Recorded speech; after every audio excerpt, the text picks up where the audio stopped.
அதாவதுங்க, கொழுப்பு பல பேர் சாப்பிடாம இருக்கீங்களா? கொழுப்பு சம்பந்த பொருள் சாப்பிடாம இருக்கீங்களா? யாரெல்லாம் கொழுப்பு சம்பந்தப்பட்ட பொருள் சாப்பிடாம இருக்கீங்களோ மிகப்பெரிய நோய் வரப்போகுது உங்களுக்கு. ஏன் தெரியுமா? உடம்புல இருக்கிற எல்லா செல்லுக்கும் அத்தியாவசிய சாப்பாடு கொழுப்பு. தெரியுங்களா? ஒரு செல்லுக்கும் இன்னொரு செல்லுக்கு நடுவில் கவரிங் மெட்டீரியல் கேப் இருக்கு இல்லையா? பேக்கிங் மெட்டீரியல் கொழுப்பு. ரத்தத்தில் இருக்கிற கொழுப்புல 80% லிவர் எடுத்து பைல் அப்படிங்கிற பித்த நீரா மாத்தி பித்த பையில ஸ்டோர் பண்ணி வைக்கும். ஒவ்வொரு நேரம் சாப்பிட்ற இட்லி, தோசை, பொங்கல், ஊத்தப்பத்த ஜீரணம் பண்றதே கொழுப்பு தான், பித்த நீர். உடம்புக்கு மேல பாருங்க, சைனிங்கா இருக்குல்ல, ஆயில் மாதிரி இருக்குல்ல, கொழுப்பு. எல்லா செல்லுக்கும் கொழுப்பு மட்டும் இல்லைன்னா செத்தே போயிடுவோம்.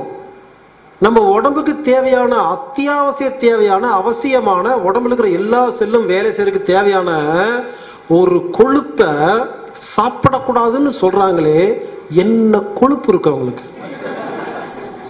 கொழுப்பு சாப்பிடாம இருந்தா உடம்புக்கு நோய் தான் வரும்.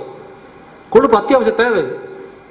அதுவும் இந்த தேங்காவை சாப்பிடக்கூடாதுன்னு யாராவது சொன்னா நான் ரூம் போட்டு சிரிப்பேங்க, பக்கறன்னு. ஏன் தெரியுமா? உலகத்திலேயே மிகச்சிறந்த உணவு தேங்காய். அந்த மிகச்சிறந்த உணவே சாப்பிடக்கூடாதுன்னு சொன்னா வேற எதை தான் சாப்பிட்றதாமா? நம்ம கோயில தேங்காய் பழம் கொடுக்குறாங்கல்ல, அவங்கள லூஸ் அறிவில்லை அவங்களுக்கு, கொடுத்துட்டு இருக்காங்க தேங்காய் பழத்தை. அருமையான உணவு. அந்த காலத்துல யாருக்கு எந்த நோய் வந்தாலும் தேங்காய் பாலை கொடுத்தா எல்லா நோயும் குணமாகும். உலகத்தில் இருக்கிற அனைத்து நோய்களுக்கும் ஒரே மருந்து தேங்காய் பால். நான் சொல்ற தேங்காய் பால் இந்த ரோட்ல கடையில ஏலக்காய் முந்திரிலாம் போட்டு கலக்கலாம் அந்த மாதிரி தேங்காய் பால் சொல்லல. தேங்காய் வாயில போட்டு கண்ணை மூடி நல்லா மென்னு பால் செஞ்சு முழுங்கணும்.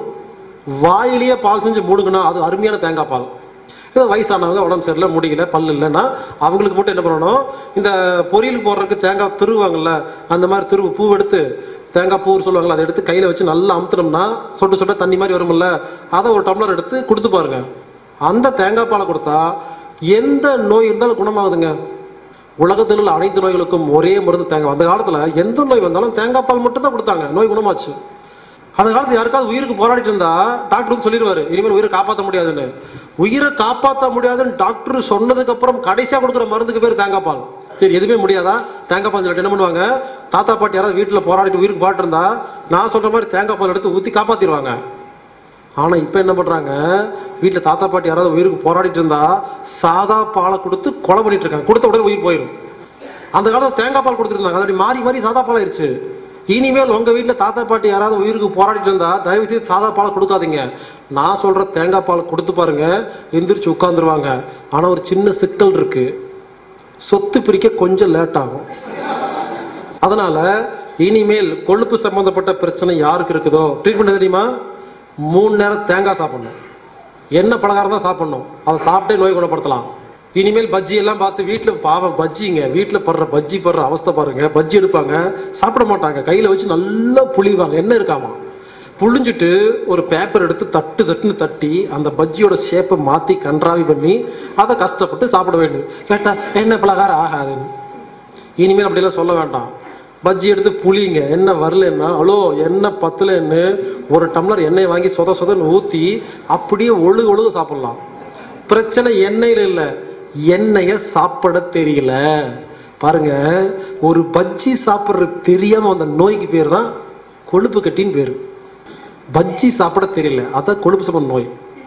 அப்ப இங்க என்ன பண்ண போறோம், எப்படி பஜ்ஜி போண்டாவை தேங்காவை எண்ணெய் பலகாரத்தை எப்படி சாப்பிட்டா நல்ல கொழுப்பா மாத்திர டெக்னிக் கத்துக்கிட்டோம்னா வேலை முடிச்சுதான், நோய் குணமாயிருச்சா? நம்ம உடம்புல ஒரு சயின்ஸ் இருக்கு, எந்த பொருள் நல்ல பொருளை நிறைய அனுப்புறோமோ கெட்ட பொருள் வெளியே வந்துடும். அப்போ கொழுப்பு நல்ல கொழுப்பு எவ்வளவு உள்ள அனுப்புறோமோ கெட்ட கொழுப்பு வெளியே வந்து பாருங்க, பஜ்ஜி போண்டா தின்னே கொழுப்பு சம்பந்த நோய் குணப்படுத்துறோம். வேலை முடிச்சுதான், சாப்பிட்ட மாதிரி ஆச்சு, நோய் குணப்படுத்த மாதிரி ஆச்சா? சர்க்கரை ஒழுங்கா ஜீரணம் ஆகலைன்னா சர்க்கரை நோய் பார்த்தோமா? கால்சியம் சோடியம் அயோடின் ஒழுங்கா ஜீரணம் ஆகலைன்னா தைராய்டு நோய். கொழுப்பு ஒழுங்கா ஜீரணம் ஆகலைன்னா கொழுப்பு நோய். வைட்டமின் ஏ ஒழுங்கா ஜீரணம் ஆகலைன்னா கண்ணுல நோய் வரும். வைட்டமின் டி ஒழுங்கா ஜீரணம் ஆகலைன்னா எலும்புல நோய் வரும். எலும்பு சாப்பிட்ற சோத்துக்கு பேர் வைட்டமின் டி. மூட்டு முழங்கால் வழியில் இப்படி தான் வலிக்கும். வைட்டமின் பி ஒழுங்கா ஜீரணம் ஆகலைன்னா சதை சம்பந்தப்பட்ட நோய் வரும், குத்துது, கொடையுது, வலிக்குது, எரியுது, இதெல்லாம் வரும். வைட்டமின் கே ஒழுங்கா ஜீரணம் ஆகலைன்னா ரத்தம் உறையாது. இப்படி ரத்தத்தில் உள்ள ஒவ்வொரு பொருளும் கெட்டு போனா அந்த கெட்டு போன பொருள் எல்லா செல்லுக்கும் தேவைப்படும். எல்லா செல்லும் டேமேஜ் ஆகுமா, இல்லை ஒரு குறிப்பிட்ட உறுப்பு டேமேஜ் ஆகுமா? மூட்டு வலிக்குதுன்னா மூட்டுல நோய் இல்லை, மூட்டு சாப்பிட வேண்டிய ஒரு பொருள் ரத்தத்தில் கெட்டு போச்சு. கண்ணுல பிரச்சனைனா கண்ணுல நோய் இல்லை, கண்ணு சாப்பிடக்கூடிய ஒரு பொருள் ரத்தத்தில் கெட்டு போச்சு. அதாவது ரத்தத்தில் ஒரு பொருள் கெட்டு போடா நோய். அதுக்கான அடிப்படை காரணம் ஒழுங்கா ஜீரணம் ஆகாதது.